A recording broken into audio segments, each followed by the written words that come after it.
ვაუ, ეს რეტინოლი გაქვს? კი, რამდენი ხანია? გეხოდებ მასწავლე რა, როგორ გამოვიყენო? რად გინდა? ვიცი რომ წვრილი ნაოჭებისთვის არის ძალიან კარგი და კანის აღდგენია.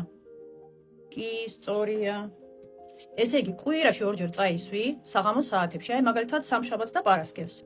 პირი დაიბანე, კარგად გააშრე, ძალიან მშრალი უნდა იყოს შენი კანი და მერე წაისვი რეტინოლი. 10-15 წუთის მერე წაისვი შენი დამატენიანებელი.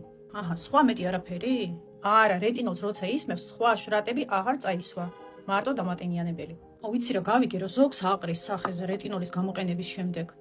წვრილი გამონაყარი ნორმალურია, იმიტომ რომ რეტინოლი შიგნიდან წმინდავს კანს. და თუ დაიწყებ რეტინოლის გამოყენება, არ დაგავიწყდეს ბზისგან დამცავი. ხო გაჩუქე ახალ წელს.